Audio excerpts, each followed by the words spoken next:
BD1, Mrs. Andrews.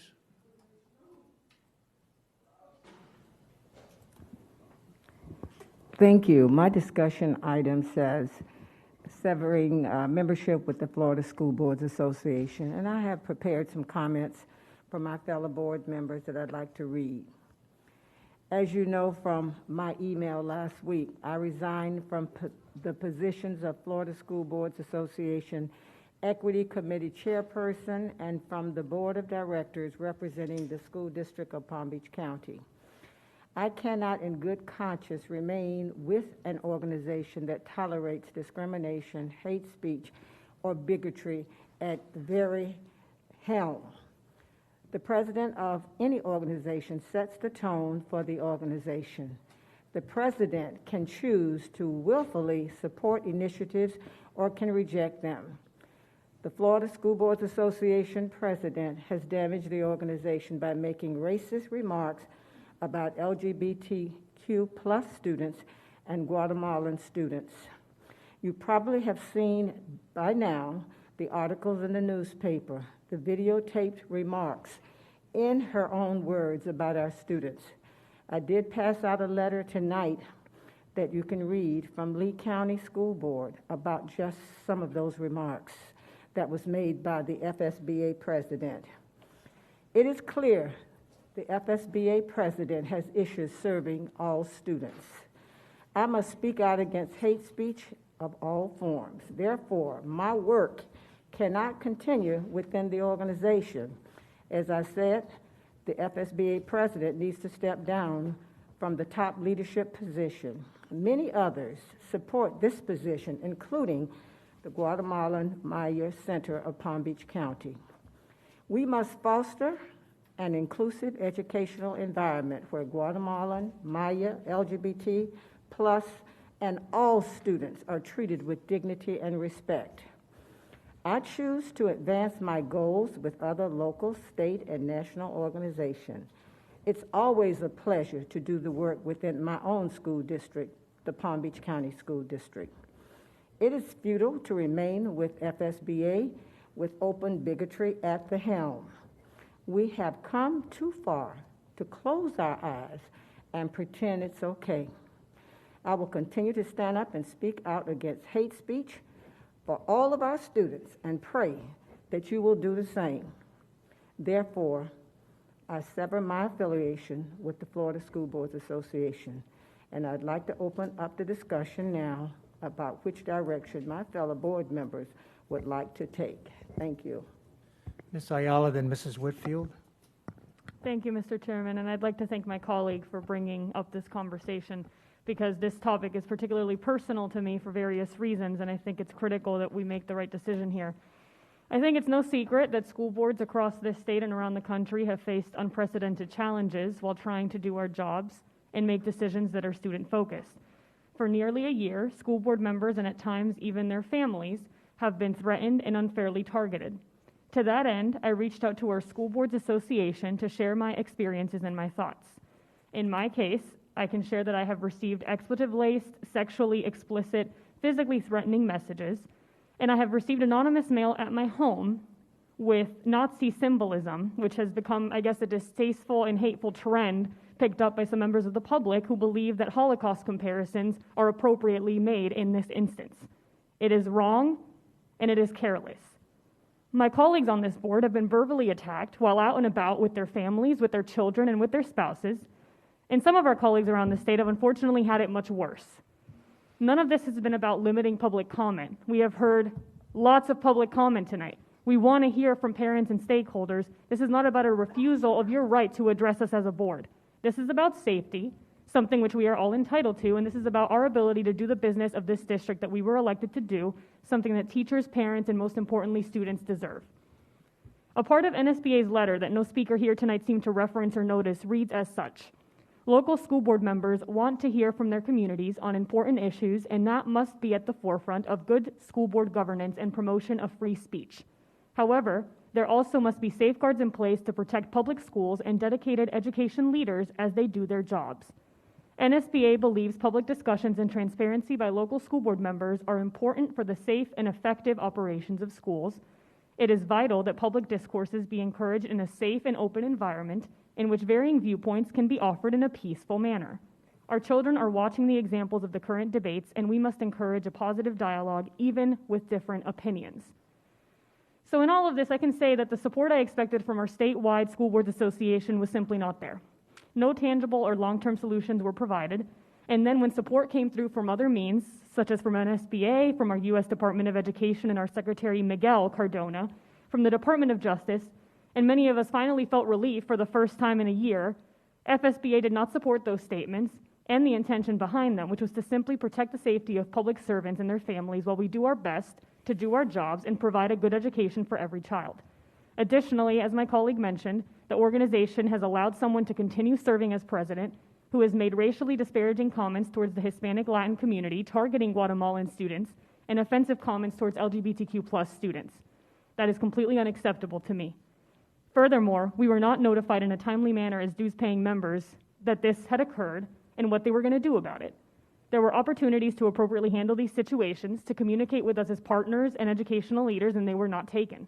I cannot, in good conscience, be affiliated with this organization when decisions and comments are made in this manner, and I fully support my colleague's recommendation, and I will be revoking my membership as an individual from the organization.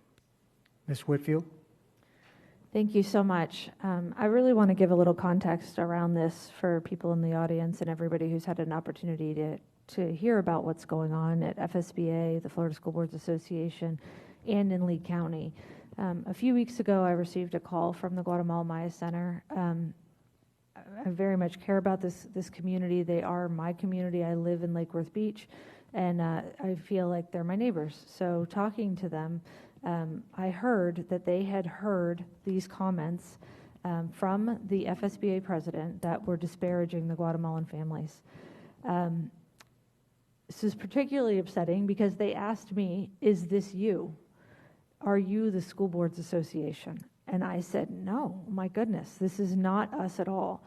So then I took the opportunity to write a letter and an email to my fellow colleagues and to the Guatemala Maya Association and to Chris Patricca, the president of the Florida School Boards Association, to let them know that we did not stand by these comments. We were not part of this, that I fully disavowed these comments. And I had the opportunity to talk to Ms. Patricia.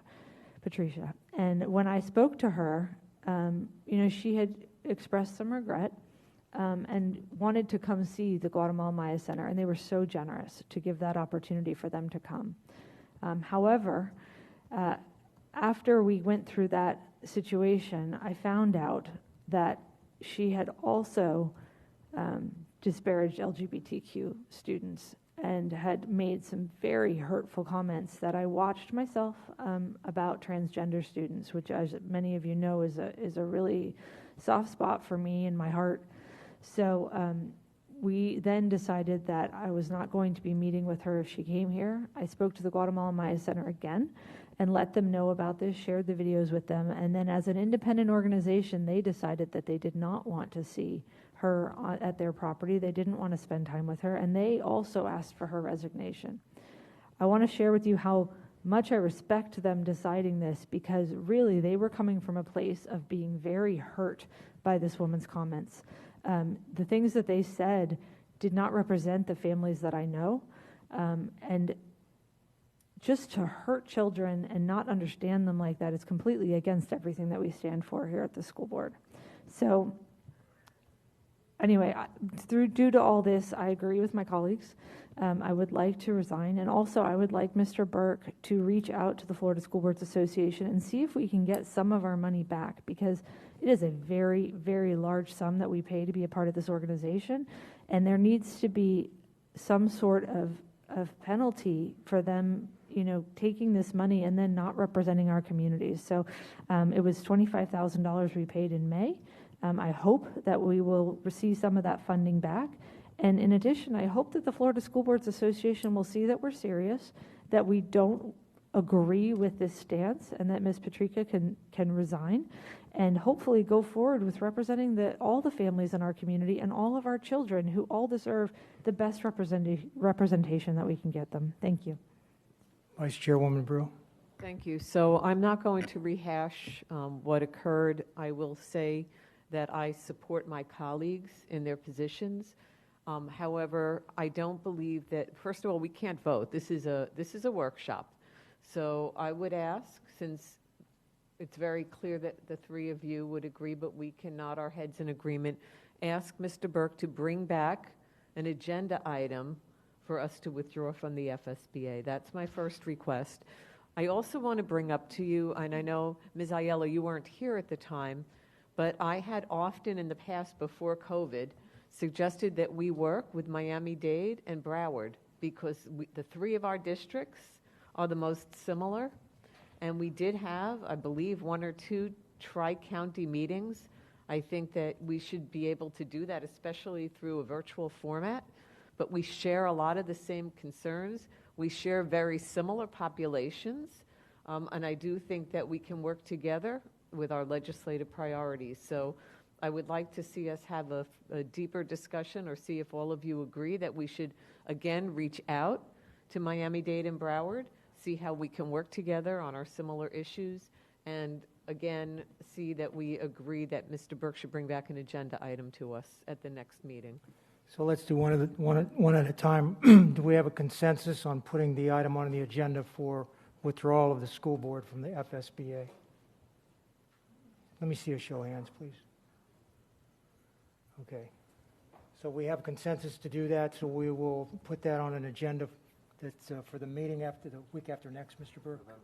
November 3rd. Dr. Robinson? Thank you.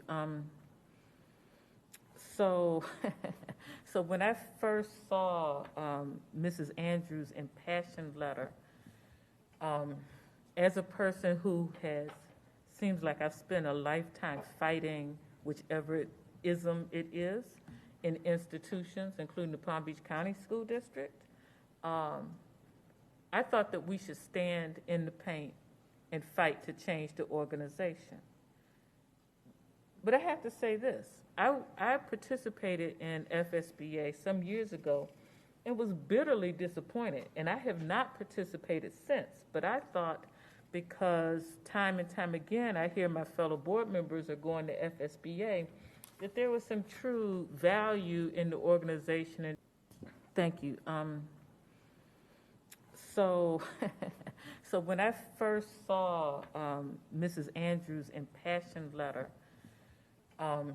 as a person who seems like I've spent a lifetime fighting whichever ism it is in institutions, including the Palm Beach County School District, I thought that we should stand in the paint and fight to change the organization.